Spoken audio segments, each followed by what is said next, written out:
Hello and welcome to Fire in the Belly. Today we have myself, Mighty Pete, and we are joined by the David Edwards. Good morning to you, sir. Good afternoon. Good morning. Good morning, Pete. It's a pleasure to be here. Listen, great to have you on. It's always a pleasure to meet people across the Atlantic, across different oceans and seas. So, yeah, the world is indeed a small place. So it's fantastic to have you on. So to give our listeners a bit of a background, so David R. Edwards served mostly lower income people on 3 continents over the last 35 years and is familiar with the challenges and unfairness of life. In 2018, while working with doctors, dentists, counselors, nurses, community health workers, and others, he had an epiphany.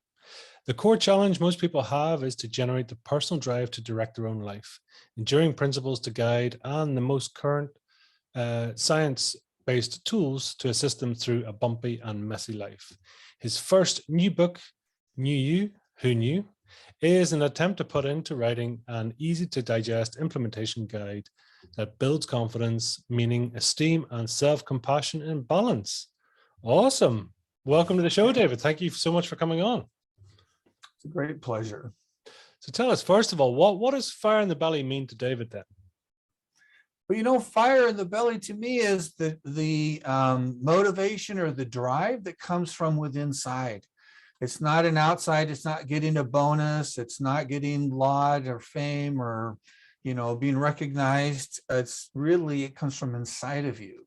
And I really like it when I saw your podcast, and as I've listened to it, that fire in the belly. It's an internal process, which I like because it's within my control versus like you just had elections in Ireland. That's out of my control. I can lay my one vote, but otherwise it's out of my control. So I like focusing on things that I have a little more control over. It's always interesting, isn't it? Getting that control. And that's something really what we're picking up in your bio. Is it control in your life or change in your life? Really, what was it that really sort of sparked it off for you? Well, it was, can I take 2 steps back? Yeah, please do. And then I think I'll answer that question. As we think about fire in the belly, and as we think about it, like from a work perspective, I started working in healthcare in the United States, which I don't know, I'd be curious if you had listeners could do like feedback or, polls if it was live or something, right? It's like, what do you think about healthcare in the United States? And I'm guessing most people would say nothing if they're not in the United States. But in the United States, anyways, I could talk about healthcare a lot, but that's not really the purpose here. So I started working at what's called a community health center. And this is an organization that exists as a not-for-profit in order to meet the healthcare needs of a community of people. Usually they're lower income because in America, medicine is driven by profit. So it's mostly private businesses. And anymore over my career, say of 35 years, even the not-for-profit like hospitals, Catholic hospitals, etc., have had to operate a lot more like for-profits. And so it's kind of an interesting mix, in places like, I think in Ireland, and you would correct me, but where I think healthcare is considered to be a basic right and is provided, right? I think the government provides it. Yeah, in the UK, certainly not in the Republic of Ireland, but there in the UK, yeah, it's a right for everyone, no matter race, creed, religion, age, doesn't matter. Or money. Yeah, or that stuff. And we all like money just fine. But so in the US, we've kind of like halfway gotten there, I guess I would say. So I had this, I kind of got my first real, I'd worked while I was going to college. My first real full-time job, though, was at this community health center. And I started off as an accounting clerk, working part-time while I was going to school. And then I graduated and they said, well, Dave's going to leave us if we don't give him a full-time job. And so They promoted me basically to be like a business manager. So in the US, we have all these different insurance companies, and most people get insurance, from their employer. Although there's a program for people with lower incomes called Medicaid, where if you have less income, you can still get insurance, but it has a little more limitations on it typically. And if you're elderly, we have Medicare, which is another form of insurance for the elderly. And then there's all these hodgepodge where you're old and poor, or you're old and not poor, and then you've got different kinds of, multiple kinds of insurance. So in other words, if I'm selling fish in the market, it's really simple, right? A fish is $3 a pound, or it's $10 a pound, or whatever it is. And if Mighty Pete bought it, or David bought it, or anybody else, it was going to be the same price. But healthcare, depending on your insurance, it can be a lot, in the middle, or very little, and it's complicated. And so the person in the business office basically figures out all these connections, relationships, all the 100 different ways that our healthcare business can get paid to provide services to try to optimize our revenue. And if that sounds complicated, it seriously is, and it's ridiculous. Anyways, but I was pretty good at it, evidently. And for the first time, even though I'd worked in accounting, I worked in my little slice. I kind of saw a little bit more of the picture, and we were able to bring in more revenue, which helped our business go from losing a little bit of money to making a little bit of money. And I felt really good about that. And evidently the CEO did as well, because after we doubled in size, they felt like they needed first like a chief financial officer or a finance director. And so I was promoted to be the first finance director. And we doubled in size again after just a couple of years. And so it was like, for a very young man, I'd grown rapidly, and the organization had basically tripled in size the 6 years that I was there. But I lived on the north side of Seattle, which is a city, a good sized city on the west coast of the United States. And I lived in the north side of Seattle, and then they had some of the worst traffic in the world in the middle. And then I worked on the south side of Seattle. And so my commute was about an hour and a half each direction, a little more than when it rained, a little longer. And I was working a lot of Saturdays because we were busy. We were doing stuff. We were opening locations and growing and doing all those things, which was fun. But I realized that I'd gotten married, and I had a daughter, and we had a second one on the way. And I realized this is not consistent with my values. I cannot work this many hours or be gone from home this many hours, because I was working, 8, 10, 12 hours a day. And so I talked to the CEO, Rogelio is his name, and I said, I can't sustain this. And we talked about some options, but in the end, I just decided to leave. And I left on really good terms. I still talk to those folks every now and again, even all these years later. But and I went to work, and I took a job that was much closer to home with the cable company. And there's nothing wrong with cable. I like getting cable, and lots of other people do. Cable is kind of, television, basically, comes through the landline, under the ground. And I worked there for about 6 months, and it was a $500 million company, big company, and back in 1987. So, and it was a division of a multi-billion-dollar company back in those days. And I was an accounting manager. I had a room full of accountants, and we did the books for these 90 different cable systems. And it was all about money, though. That was our drive.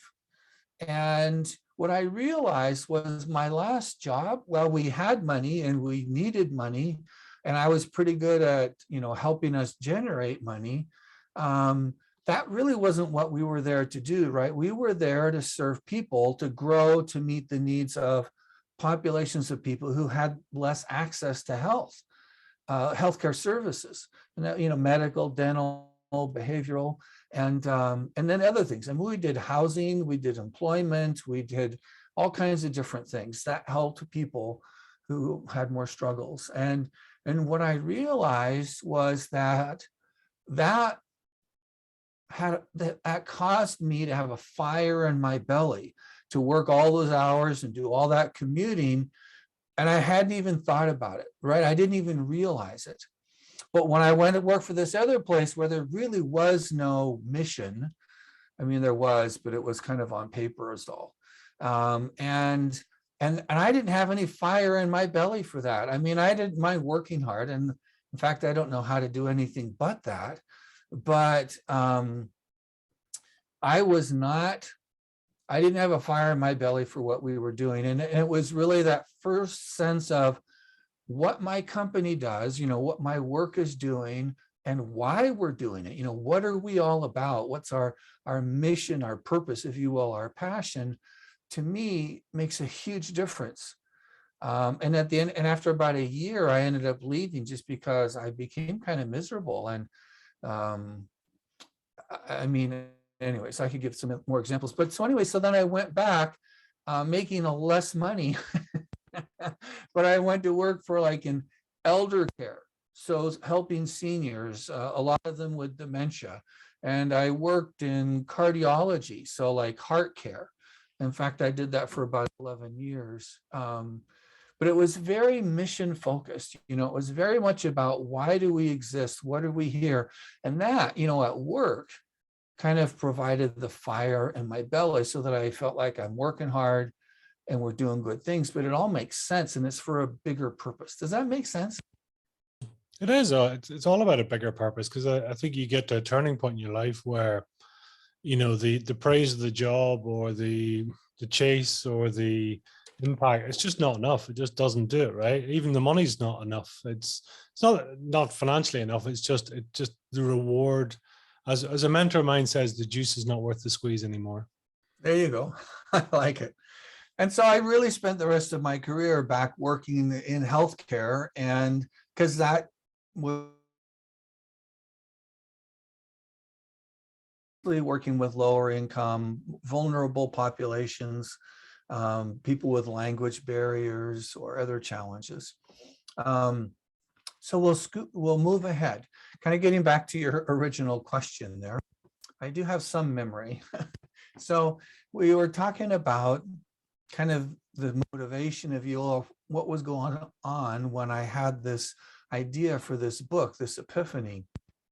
And I was the CEO of a community health center in a rural area in Oregon, so still west coast of the United States. And when I got there, we were pretty challenged. We lost money. We didn't have a lot of focus. We had challenges. Our relationship in the community, we're asking for a lot of money from people. And, my first literally meeting with the local hospital CEO, I walked into his office purely to introduce myself and say, hi, I'm Dave. I'm the new CEO at this healthcare organization that you know very well and have worked with in the past. And the first words out of his mouth as we shook hands was, David, I'm not your bank. Evidently, there had been a procession of prior CEOs who'd gone in and really the first thing they did was ask for money. And so that was a challenging start, perhaps, but we had an amazing, wonderful relationship. And our organization, kind of got the business side in line. We started to improve our quality of care, and we started to engage in the community more, so that after about 4 years, we had grown significantly. We were very stable financially. We had a great reputation in the community, and we had the highest quality in the region, as was measured by various healthcare metrics. And I think something I'm most proud of was we had actually eliminated any differences in health outcomes if you were a majority population or a minority population. And that's typically not the case, at least in the United States. And I assume that might be the case in other places as well, but I'm not confident because I don't know that. But anyways, and so we were in this favorable circumstance, and I'm gonna, it's a little bright there, to replace our main health center. And we basically were going to demolish it and build a brand new health center. Excuse me just a second, the sun's coming out and I think I'm gonna. We never like to deny the sun. I know, we don't want to deny the sun. We don't want to be overwhelmed by it either. So we're going to build this new health center. So it was going to be twice the size as a 40,000 square foot construction project. We were intent on building this very differently. And so the typical model, you've got doctors are in this office and dentists are over in that office, and the psychologist is in a different office, and it's all split up. And everybody sees you for their own little slice, right? So if I have some heart condition stuff, I'll go to the cardiologist over there. And if I have some, general family practice kind of stuff, that'll go someplace else. And they don't often talk to each other. Now, is that similar in Ireland or in Europe from your experience? Disconnection between departments and different bosses and different landowners and all the rest. I think it's the same the world over, unfortunately. There you go. And so as I've studied this, this allopathic is what it's called, this allopathic model has done wonderful, amazing things, right? Because we have all these advances in technology and knowledge, which is all wonderful. But it has denied us the natural ability to say that Pete was born as a whole person, as was David, and as is everyone listening to the podcast or watching. And so we were all born whole. And frankly, we are better off if those that we seek help from for our health, to optimize our health or to overcome challenges with our health, if they would think of us as a whole person. And it's not just as a health whole person, but as a whole person that spends the vast majority of their time outside of the healthcare system. Hopefully, at least, most likely. And so, most of my life is lived at work, at home, with family, with hobbies, taking care of my physical self, my mental self. It's in other things. And so what we had developed at this place was a model of care that says, you are a whole person. And we might have a doctor on your care team. We might have a dentist or a hygienist, a therapist, a health coach, a community health worker. We might have a nurse or medical assistant or all these different people. But you are the center, you are the focus, and you are, in fact, the captain of the care team. Imagine that. We expect you to be in charge so that when we develop together with you as a partner, a care plan, you have ownership of that and you're going to carry it out. You're going to have that motivation to carry that out outside of the health center where you spend most of your life. Does that make sense? Yeah, it does. So yeah, sort of a more holistic view, if that makes sense. It definitely is. The idea was to have this holistic view because that's reality. We always like it when things line up with reality. And so that's how reality was. And so we were going to be able to build a building for the first time around this model of care. And we had great staff. The facility was going to be amazing. It was going to engage you immediately and help you become relaxed as you walked into the building, using things like biophilic design and other technologies. And so I had all these things that we were getting in line. I was very happy about it. And this first wow, this epiphany was, let me think a second. It's amazing how it took 35 years to come to this conclusion. But if you, the patient, are the captain of the care team, and we don't help you fulfill that role more successfully, how much difference are we really going to make? Even though we've got all these other things lined up. And so it was really this kind of almost like it took me back. Wow. Well, I don't even know what that means. You know, I've done this for a long time now, and I verbally recognize, like intellectually, I can see this, but I don't really even know what that means. What are those skills? Are they even available to be learned? And so I started down a journey. And the second kind of big wow or epiphany was that as I was studying change models, so these are like psychological models about how and why people change. And there are, not surprisingly in psychology, different people with different ideas or theories about how that works. And so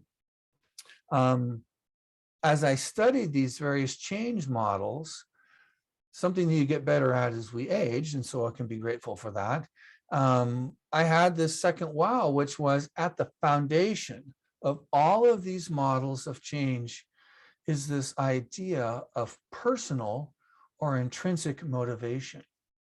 So as we think about like fire in the belly, that intrinsic motivation is for us, without any external stimulus, what gets you up in the morning and helps you do the hard things that are going to move you forward in your life, but move you forward in the way that you want to, right? In the directions that you've chosen to move, not what somebody else has wanted you to do. And so I got fired right around this time. That's a whole nother story. It's hard getting fired. If you've never been fired, it sucks. Have you ever been fired, Pete? I have once. And as you say, it sucks, right? It's not a happy thing. It's like a grief process. I mean, I say this to people. I mean, we essentially get trauma every day of the week. That just happens to be a slightly more traumatic one. And you've got to go through the stages. You know, you've acceptance, denial, anger. You know, you've your whole thing until you eventually get good with it. So yeah, it's not exactly. I feel your pain. Yep. And so I found myself without any money, but with some time on my hands. And so I thought I could go out and find another job, and we'd have to move and all that stuff. Or I could really dive into this, you know, this kind of epiphany that I'd had. And so that's what I chose to do. That's what was personally motivating, because I thought if I could figure out, even though I'm not working at this place anymore, this is a problem that as I, you know, got into it more and more is universal. This is a challenge that applies to all areas of our life across all domains. And so I really started studying, well, what is intrinsic motivation? And there are three core foundations or themes. The first of them is our values. And I know you've had some podcasts where people have talked about values. As I was kind of looking through, you know, your history there. So when I talk about values or I say values, what does that mean to you?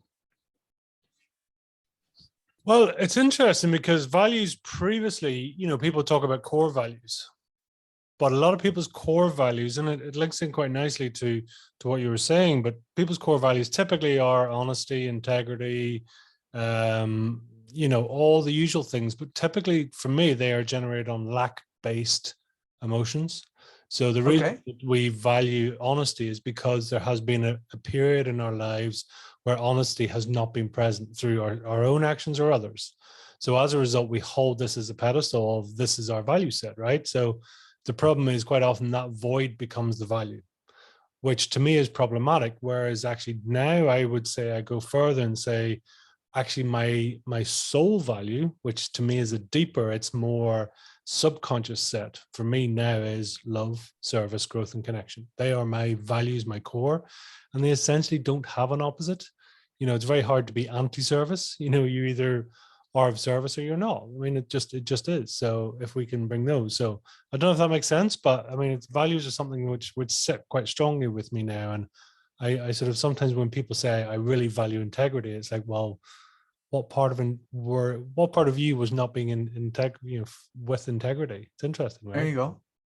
Well, and I don't know, as you've talked to other people, and there are a lot of people who struggle with integrity. And I can see what you're saying, kind of like a positive value versus a defensive value. Yeah. But I wouldn't be at all surprised that a lot of people struggle with these, what we might think of as like defensive values. And I think, so I'll get into the research, I guess, because values have always been important to me as well. And so for me, some of them, it's interesting. So like I think of for myself, belief or faith, transparency, integrity, charity, or kindness, right? These are some of my core values. And what I recommend based on the research that I did, to add power to these values is that we make them explicit. And I'll give you an example. I don't know, do you guys have like Mexican food restaurants in Ireland? Yeah, we do. Not many, but we do have them. Yeah. There you go. And so if you decide, I'm hungry, right? So it's afternoon where you're living, and I'm waiting for breakfast, but maybe you're thinking about early dinner today. So you're thinking, I'm hungry. Maybe we're both hungry. And we might be thinking, yeah, Mexican food sounds good, right? But that's kind of vague, right? This isn't very actionable. But if I'm thinking, I'm hungry, and Mexican food sounds good, and La Linda is a Mexican restaurant that's in town, but it's only about 10 minutes away. And I know that they're open, and I can get in my car and I could drive down there right now, and I'm going to get burritos with extra guacamole and sour cream. All of a sudden, that's become actionable, right? Instead of something vague, it becomes something that I can act on. It's something that can be, if you will, powerful. It's empowering in my life. And this is what is the case with most people that will be listening on the podcast, because this is what the research tells us, is that most of us, if we have any sense of our values at all, is that they're vague. Yeah, I like being or having integrity. I like being trustworthy. And so what I propose, and what the research I think backs up, is that we take our values and we make them explicit. So as you were noting, I can't have 27 core personal values, because that just doesn't work. We can't have 27 anything and have that be effective, right? And so I suggest for most people that we choose 5. And, in my book, I propose a process. It's really straightforward.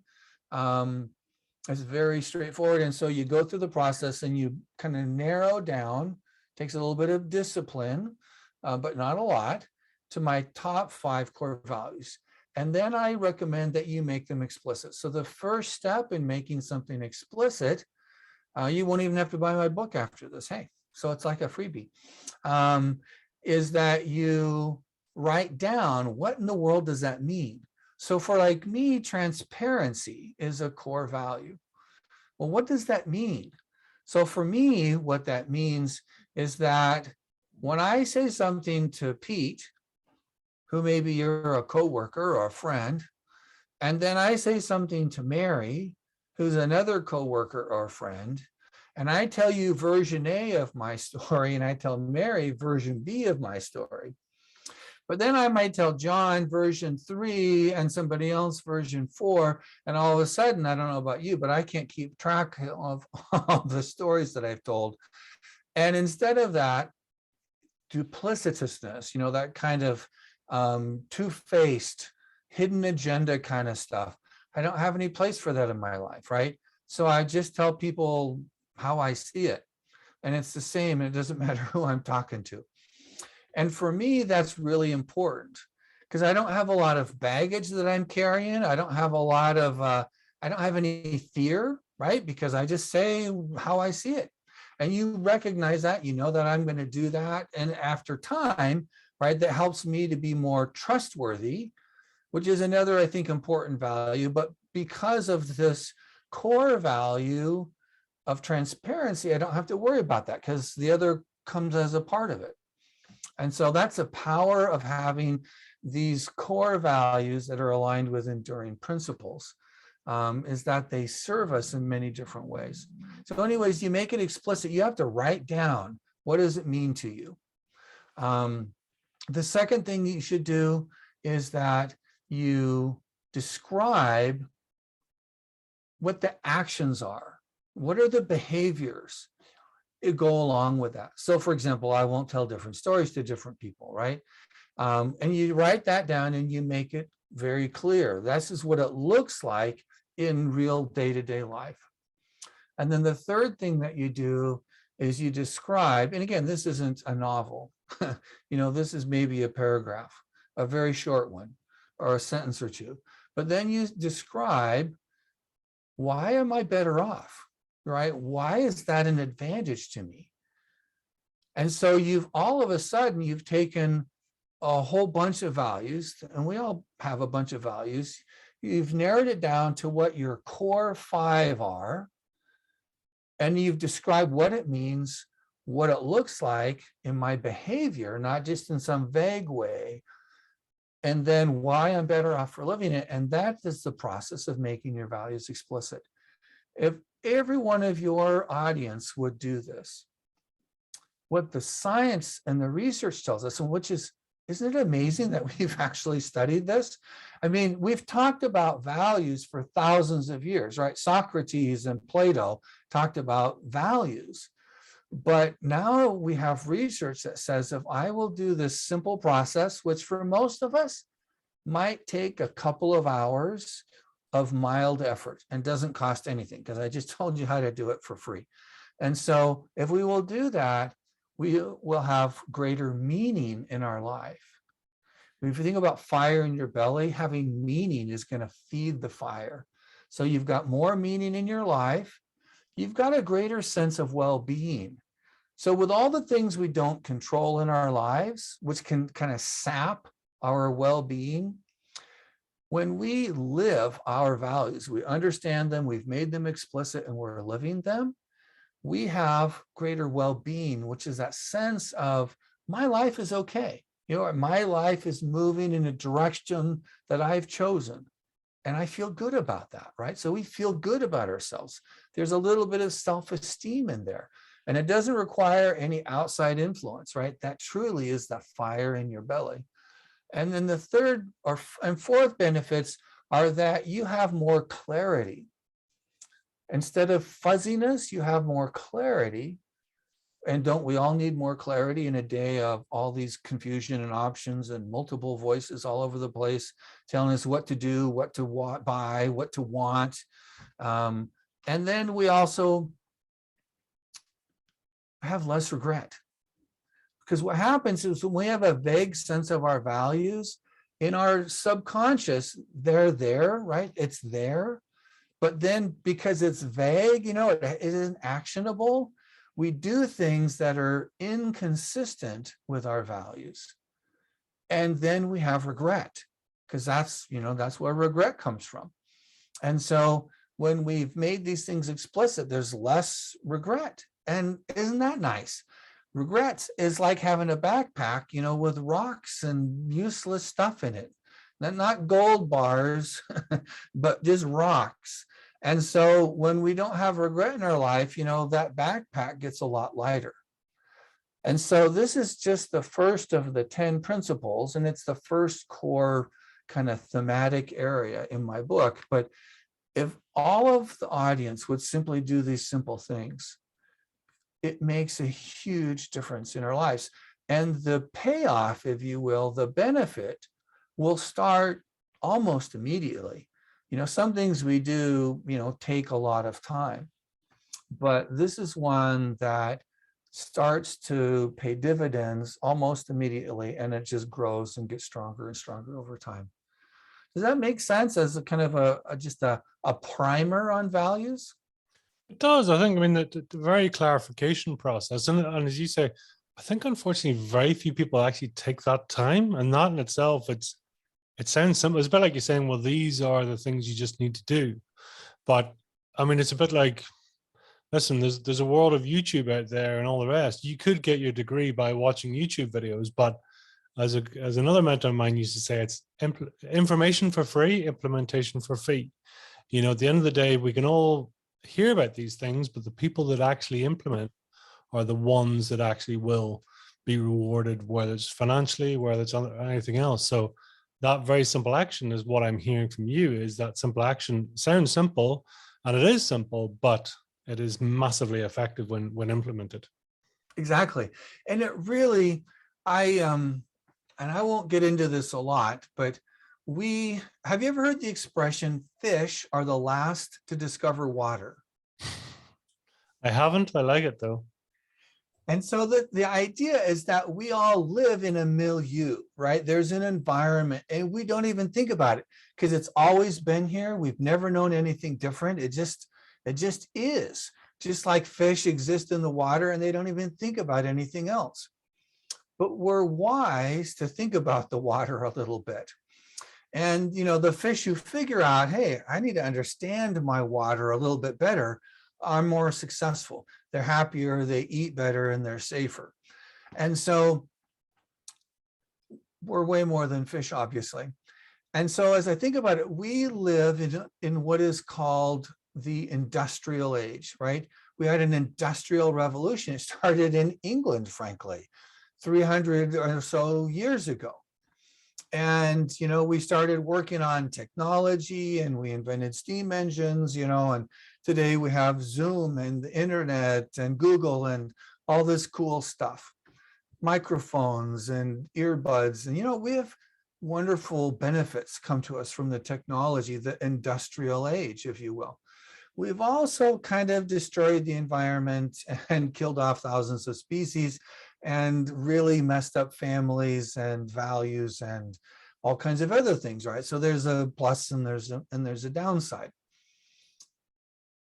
I like to think of human beings not as assets, right? Far too many businesses think of people as assets.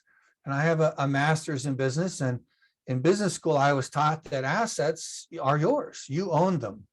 You can do what you want with them. Excuse me just a second. So I own these assets and I'm going to do what I want with them. I can sell them. I can trade them off. I can fire them. I can lay them off. I can move them from here to there. They are pieces on a board that I'm going to move around to optimize, you know, making money, most likely. And so that vision of human beings is really destructive. And thoughtful people, even thoughtful people, you know, in the midst of big business, have for many, many years realized that, you know, that's not healthy, right? And so if we think of ourselves not as assets, but as human beings, what a shocking concept. We are human beings, right? We are a part of nature. We influence nature. We are influenced by nature. And I like this natural metaphor because I think it fits human beings better. And so if we think of values as a foundation, it's like having strong roots. So if you think of like an orchard, like I like cherries, so I use cherry trees, but it could be whatever. But like in a cherry tree, what would be the advantage of a cherry tree having robust, strong root system that goes deep and wide? Just thinking off the top of our heads, Pete. Well, I suppose you've opportunity, you've got extra resources, you've got strength of character, strength of presence, I suppose, really, isn't it? Yeah, absolutely. So there's any number of advantages. When there are times, so like in our part of the world, in the Western United States, we're having a late spring this year. We're all in the Northern Hemisphere, but spring for us, I mean, it snowed a few days ago, which is pretty unusual for, early May. And it's been kind of cold and anyways, kind of typical spring, but a late spring. And so what happens on these kinds of seasons is like looking at my cherry tree. If I've got robust roots, but maybe it's been wetter than normal, with the soils wet, if I don't have broad roots, the tree's more likely to blow over in some of these spring windstorms, right? So by having this robust root ball, I can withstand the winds. And sometimes, it's a little drier, right? Let's say you get into summer and it's drier than normal. When you've got the strong root ball, I go out further and I can get the moisture that I need. So there's all these circumstances in our lives that are sometimes less than ideal. By having these foundations, we withstand and thrive during these more tumultuous times, maybe even a pandemic. And so it gives all these foundational benefits, which in the end result in stronger trunk, more branches, more leaves, and more fruit, right? That's the outcome. And you talk about the internet, like you said, there is so much how do I do this? How do I get more fruit? How do I have more leaves, right? And most of it is focused at that level. But what happens is by focusing on that level, and we've got all that weight up there, when the sun doesn't come, or too much sun comes, or the rain doesn't come, or too much rain comes, or the wind blows too hard, or any of these normal things that happens in our lives. So we get fired, we have a relationship struggle, things aren't going well at work. I'm struggling with some emotional things, loss in the family, transitions that I'm not looking forward to, whatever it is. We have all of these things that test us and they try us. And by having foundations that are strong, which is what the 10 principles in my book are all about, we will normally and naturally produce more fruit because we're just set up to do it. It doesn't even take that much effort because it's just who we are. It's who we have become. So in the title of the book, right, New You, who knew, right? It is just you doing what is natural as to develop yourself to become the person that is more resilient, more persistent, that has that fire in the belly, that's stronger, more durable, more powerful to produce the outcomes that you've chosen to produce. And so the next 9 principles really just build on that initial foundation of values. And then I'm going to burn through these kind of fast in interest of time because I love talking about these things, but we only have so much time, right? So awareness, a sense of awareness is the second principle. Your learning, intent, planning, and doing, right? Those next 6 principles is the self-efficacy. That is the control of your life kind of principles. Self-kindness, humanity, and mindlessness, I will leave as a teaser for the audience. Because if you have a mind and I have a mind, being mindless cannot possibly mean that we don't have a brain. So it must mean something else. But these are the 10 principles. And as an individual, any individual, I don't care what your race is, what your background is, what your income is, what your education level is, what your past experience has been, if you had a little trauma or a lot of trauma, whatever, it does not matter because all of these 10 principles are universal and they apply to all domains of every person's life in Ireland, in England, in France, in the United States or Canada, in Brazil or South Africa or Ukraine, who are my prayers every day. It doesn't matter where you are, who you are. These principles apply. And That's the beauty of them. I think it's the power of them. And they're very simple, right? These are the roots and the trunk. And they're going to help all of us accomplish our goals, direct our lives as the captain of our lives, instead of ceding that control to others, which we're not wise to do. Which of those principles really sort of stand out for you and has sort of almost been we could put this on the tombstone for David? I think values, because values is the foundation. I describe them in an order that builds naturally and normally, like steps, if you will, getting up to the second floor of your flat. And it really starts with your values. That is the foundation. That's the outer stretches of your root ball, if you will, as a cherry tree. I think that's really the foundation where every one of us can start, and then we just build from there. Is life an oversized game of you versus you, do you think? You versus you. I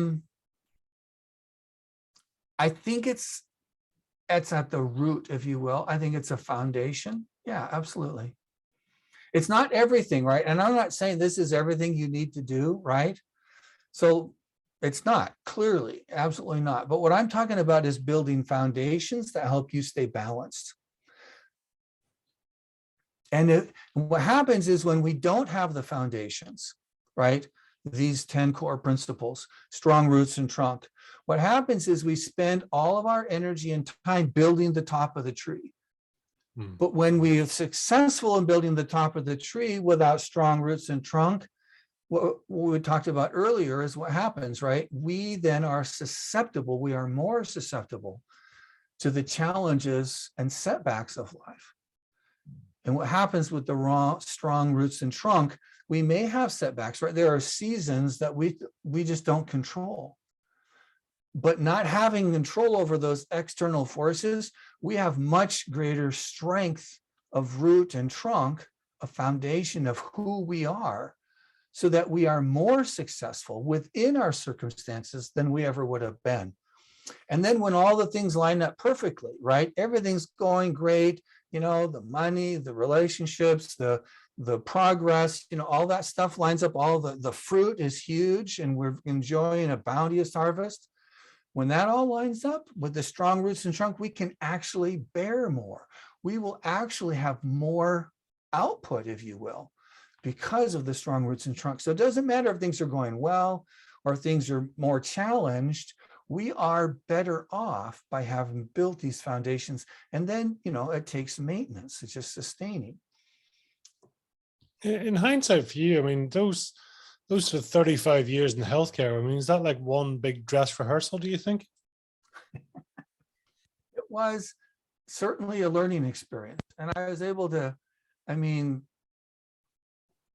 I hope me and obviously teams of people, I'm only one person, but, you know, we were able to touch the lives of thousands and tens of thousands of people. And it has been a wonderful journey. I feel very blessed every day, literally, for the people I've been able to help, for the people I frankly have been able to work with, and what I've been able to learn from them. How far along your path are you, do you think? Are you fulfilling your potential? Are you nearly there? Well, Working? I'm sure I'm not there. I'm certainly trying. I mean, one of the beautiful things about having both an inward and outward focus is that this really never ends, right? This is not something I have to stop. I'm not going to retire from this. This is something that goes until the day I die. And that's another nice thing about basing your life and your work on these kinds of foundational principles, is that it never ends. And if people come across these and they're 20, you know, hallelujah, good for them. And if they're 80, hallelujah, good for them too. It doesn't really matter. It only matters that at some point in our life, hopefully when we become exposed to them, that we allow these principles to become powerful in our lives and to change our lives. And I'm going to apologize I need to kind of wrap up pretty quick because I did just get a text from my brother-in-law, No problem. No problem. and I might need to go help my father. No worries. Well, if you were to try and describe your fire in your belly, David, in 1 or 2 words, what would they be? You know, it is love. It absolutely has to be love. And there's the kind of, I don't know, have you ever read Og Mandino, The World's Greatest Salesman? I have. It's beautiful. Right. And so, you know, he talks about love as being kind of his fire in the belly, as his secret weapon, if you will. So to me, that's a little trite, but it's still there, right? I mean, it's good. Whether it's that or the love of God, you know, the love of a perfect God who loves his children perfectly, and trying to connect and reflect that love is beautiful, and it's very similar, no matter which lens I look at it from. So this idea that I don't exist just to serve myself, but I exist to leave the world a little better place than what it was before, I think is a beautiful fire in my belly. Beautiful. Give us a bit of background. Where can people learn more about you? Where can they reach out? Where can they get a copy of your book? What's the call to action here? So my book is on Amazon right now, and it will have some broader distribution coming up into this summer. But right now I have an ebook and a paperback on Amazon. It's also in Amazon UK. So, you know, all the English speaking Amazons. And I've got an audiobook coming out here, hopefully in June. Wonderful. So that's in process right now. And that's the easiest way. My author website is simply my name. So www.davidredwards.com. And you can get my book through that. You can read a little bit more about me. I do blog posts. I'm not as good as I should be probably, but every couple of weeks, hopefully, something with some little additional insight on these 10 core principles of our personal or intrinsic motivation. And those are probably the easiest way. I'm on LinkedIn as well, and I'm on Facebook, David R. Edwards. Wonderful. Is there a final message you'd like to leave our listeners today? I guess no matter where you are at in your journey of life, your life is important. For you and for all of those around you, your life matters. I encourage you to attach to your life, to make it a part of who you are, the best, most profound, enduring principles that you can find. Seek that light and truth in your life. I know you will be better off for it, whatever stage your life is at, whatever your circumstances are. If you will do that, you will have more fire in your belly. Love it. David, I thank you for your time. Thank you for coming on today and explaining that. I really appreciate it and wish you all the best with the book. And no doubt there'll be more to come. So yeah, thank you very much for your time. And really, it's been a pleasure to have you on. Pete, thank you. It has been a pleasure. I've enjoyed it as well. Wonderful. Till the next time. Thank you, David. Bye-bye.